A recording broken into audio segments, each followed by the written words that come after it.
లేకపోతే MDO mandal development officer. How to develop మండలాన్ని develop చేయాలంటే ఏమేమి నిధులు కావాలా, రోడ్లకు ఎంత కావాలా, కరెంటుకి ఎంత కావాలా, తర్వాత దానికి సంబంధించిన అడ్మినిస్ట్రేషన్కి ఎంత కావాలో, దానికి సంబంధించిన బడ్జెట్ ప్రపోజల్స్ పంపించాలా, బడ్జెట్ను రిసీవ్ చేసుకోవాలా, వచ్చిన బడ్జెట్ను ఖచ్చితంగా ఖర్చు పెట్టాలా. అదేవిధంగా MRO డ్యూటీస్ ఏంటి? రెవెన్యూ రికార్డ్స్ను ప్రజలు ఎవ్వరూ కూడా తిరక్కోకుండా రెవెన్యూ రికార్డ్స్ సక్రమంగా మెయింటైన్ చేయాలి. ఇటీవల గౌరవ హైకోర్టు కూడా తీర్పిచ్చింది, రెవెన్యూ రికార్డ్స్ ను అప్ టు డేట్ గా నెట్ లో పెట్టాలా అని చెప్పేసి చెప్తే గౌరవ హైకోర్టు ఇచ్చిన ఉత్తర్వులను కూడా ఈ ప్రభుత్వం అమలు చేయలేనందువల్ల ఎంతో మంది ఈ రోజు కలెక్టర్ ఆఫీసుల చుట్టూ తిరుగుతున్నారు. అంటే కోర్టులు చెప్పినా వినరు, ప్రజలు చెప్పినా వినరు ఈ రెవెన్యూ వాళ్ళు. అదేవిధంగా ఒక PS పోలీస్ స్టేషన్ సంబంధించి శాంతి భద్రతలు, దానికి సంబంధించి సుప్రీంకోర్టు ఏం ఆర్డర్ ఇచ్చింది? అయ్యా, ప్రతి స్టేషన్ లో కూడా CC కెమెరాలు ఏర్పాటు చేయండి. ఆ CC కెమెరాల ద్వారా పోలీస్ స్టేషన్ లో కూడా వీడియో తీసుకోవాలి. అందరికీ నమస్కారం అండి. అస్సలాము అలైకుం వరహమతుల్లాహి వబరకాతుహు. రావాలి కొద్దిగా. సమాచార హక్కు చట్టంపై అవగాహన సదస్సు కార్యక్రమంలో భాగంగా అధ్యక్షత వహించినటువంటి ఎస్ఎస్బి డిగ్రీ కాలేజ్ శ్రీమతి ప్రిన్సిపల్ గారు సరితా గారికి మేము ఆర్టీఐ తరఫున నమస్కారాలు తెలియజేస్తున్నాం మేడం. అలాగనే ఈ కార్యక్రమంలో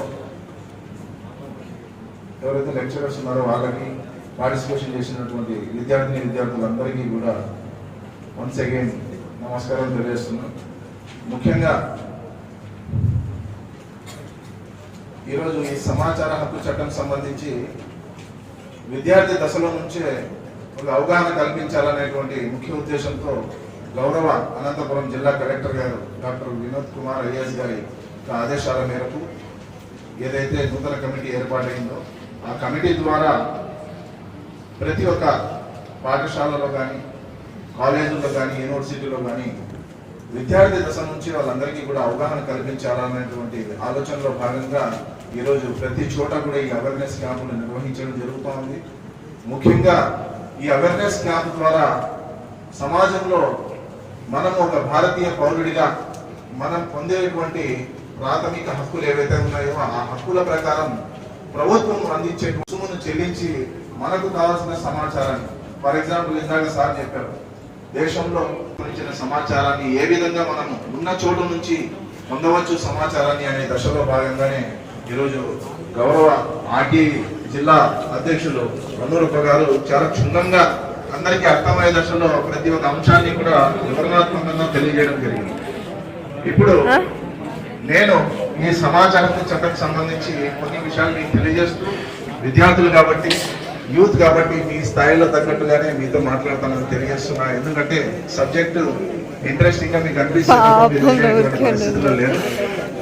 ముఖ్యంగా వెనకలు ఎవరైతే ఉన్నారో అంతా స్టూడెంట్స్ అందరూ కూడా ఒక్కసారి సమాచార హక్కు చట్టం దాని గురించి మనం చెప్పే దిశలో మీరందరూ కూడా ఈ వినేటువంటి సమాచారాన్ని మీరు తెలుసుకొని, అరే ఈరోజు మనం RTI సంబంధించి ఏదో క్లాస్ చెప్పారు విన్నాము అనేసి చెవితో విని చెవితో వదిలేసి వెళ్ళకోకుండా ఈ యొక్క సమాచారాన్ని మీ యొక్క వాట్సాప్ స్టేటస్ లో కానీ, మీ యొక్క ఇన్స్టాలో కానీ కొంచెం అలాగా తెలియజేస్తే కన్నా ఇది కూడా ఒక SSB కాలేజీ ద్వారా ప్రజలకు ఒక మంచి అవేర్నెస్ ఇచ్చిన వాళ్ళం అవుతామనే విషయాన్ని తెలియజేస్తున్నాం.